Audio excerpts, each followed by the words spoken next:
नमस्कार दोस्तों, एक बार फिर से आपका स्वागत है हमारे Hindi news channel news 555 days में। दोस्तों, आज हम एक ऐसी खबर आपको बताने जा रहे हैं जिसका पूरा तथा सीधा का सीधा कनेक्शन भारत के पहले सीडीएस बिपिन रावत के मौत से है।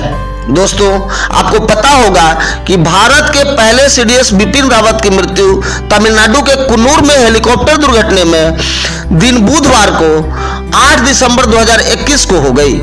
दोस्तों, जनरल बिपिन रावत का हेलीकॉप्टर क्रैश हो गया या क्रैश करवा दिया गया, ये तो बात सोचने की है, क्योंकि क्रैश में आई वीडियो और प्रत्यक्षियों के बयान से साफ पता चलता है कि सीडीएस रावत की मौत चीन जैसे मकार देश की छलबाजी भी हो सकती है।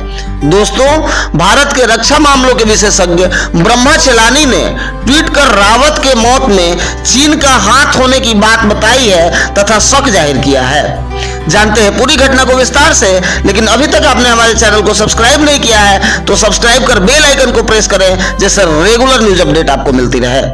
दोस्तों, अगर देखा जाए तो सीडीएस बिपिन रावत और ताइवान के सेना प्रमुख जनरल सेन ई मिंग के हादसे में और क्रैश के तरीके में बहुत सारी समानताएं हैं। ऐसे में सीडीएस रावत की मौत और सेन ई मिंग के मौत को एक साथ जोड़कर देखा जा रहा है। दोस्तों, आपको बता दें कि सीडीएस बिपिन रावत के तरह ही ताइवान के सेना प्रमुख का हेलीकॉप्टर भी इसी तरह जनवरी 2020 में क्रैश हो गया था, जिसमें सेना प्रमुख सेन ई मिंग समेत 8 लोगों की मृत्यु हो गई थी। दोस्तों,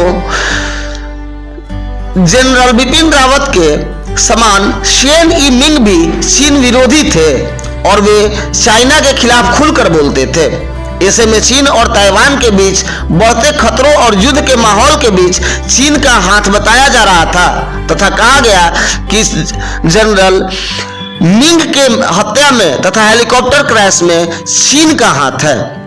जनवरी 2020 में ताइवान के सेना प्रमुख की उस समय हेलीकॉप्टर हादसे में मौत हुई थी, जब पूरा ताइवान नए राष्ट्रपति के लिए वोट देने वाला था।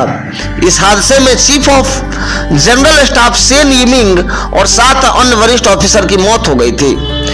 उस समय सेन ई मिंग बेहद शक्तिशाली और अमेरिका के सबसे भरोसेमंद हेलीकॉप्टर ब्लैक हॉक से यात्रा कर रहे थे। जी हाँ मेरे दोस्तों, ब्लैक हॉक हेलीकॉप्टर को अमेरिकी आर्मी भी अपना सबसे भरोसेमंद हेलीकॉप्टर मानती है तथा इसके क्रैश होने के चांसेस बहुत ही कम होते हैं। यह घटना ताइवान के ताइपे शहर के बीच पहाड़ियों पर घटी थी। जनरल बिपिन रावत 63 साल के थे तथा बहुत ही अनुभवी थे और जनरल बिपिन रावत के तरह ही सेना प्रमुख मिंग भी 62 साल के थे तथा काफी अनुभवी थे। खबरों के अनुसार भी जनरल रावत के तरह जनरल मिंग का हेलीकॉप्टर भी उड़ान भरने के बाद 15 मिनट के बाद रडार से गायब हो गया था। भारत के रक्षा मामलों के विशेषज्ञ ब्रह्मा चेलानी ने बिपिन रावत और ताइवान सेना प्रमुख के घटना को एक साथ जोड़कर देखा और सीडीएस रावत के हेलीकॉप्टर क्रैश में चीन का सीधा हाथ बताया। दूसरी तरफ दोस्तों, चीन का भी एक प्रतिक्रिया आया है। जैसे ही ब्रह्मा चेलानी ने ट्वीट किया, इस पर चीन बुरी तरह बौखला गया और चीन ने इस घटने को सीधा सीधा अमेरिका से जोड़ दिया है तथा उन्होंने बताया कि S-400 डील से अमेरिका भारत से खफा था।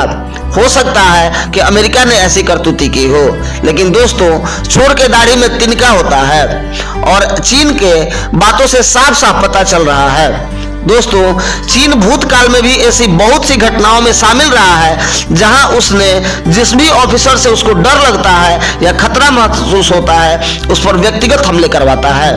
हालांकि घटना में क्रैश हेलीकॉप्टर Mi-17 V5 का ब्लैक बॉक्स मिल गया है। दोस्तों, ब्लैक बॉक्स हेलीकॉप्टर का वह भाग होता है जो क्रैश के समय हेलीकॉप्टर के अंदर के बातचीत को रिकॉर्ड करता है तथा दुर्घटना के कारणों का पता बताता है।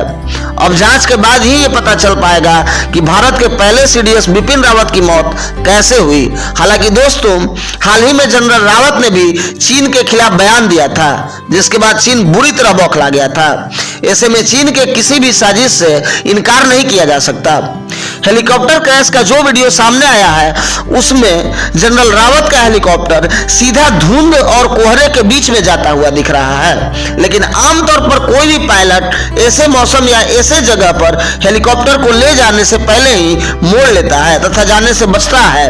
अब देखने की बात यह है कि ऐसी कौन सी मजबूरी रही होगी कि सामने धुंध दिखते हुए भी पायलट का हेलीकॉप्टर धुंध के अंदर प्रवेश करता है। एक तरह से देखा जाए दोस्तों तो पहले भी ऐसी घटनाएं हुई हैं कि हेलीकॉप्टर के पायलटों पर लेजर बीम से हमला करके उनके सामने के रास्ते को देखने से रोक दिया जाता था, जिसके कारण वो हेलीकॉप्टर किसी अन्य पहाड़ी या किसी जगह से टकरा कर क्रैश हो जाया करता था। तो ये सोचने वाली बात है कि क्या सीडीएस बिपिन रावत के साथ भी ऐसा ही कुछ हुआ। लेकिन सीडीएस बिपिन रावत का हेलीकॉप्टर धुंध में पहुंच जाता है और अगले ही क्षण क्रैश भी हो जाता है। या बाहर से अब सोचना यह है कि हेलीकॉप्टर के अंदर कोई बम था या हेलीकॉप्टर के अंदर कोई तकनीकी खराबी आ गई थी या बाहर से लेजर जैसे हथियारों का हमला हुआ था, ये सब पता तो अब जांच के बाद ही सामने आएगा। दोस्तों, आज हर भारतवासी अपने योद्धा के मौत के बारे में जानना चाहता है कि आखिर उनके इस जाबाज ऑफिसर की मृत्यु कैसे हुई। जैसे ही कुछ विशेष जानकारी सामने आएगी हम आपको जरूर बताएंगे, लेकिन कमेंट बॉक्स में भारत मां के इस वीर सपूत बिपिन रावत के लिए एक बार जय हिंद जरूर लिखिए। मिलते हैं अगले वीडियो में, तब तक के लिए जय हिंद, जय भारत।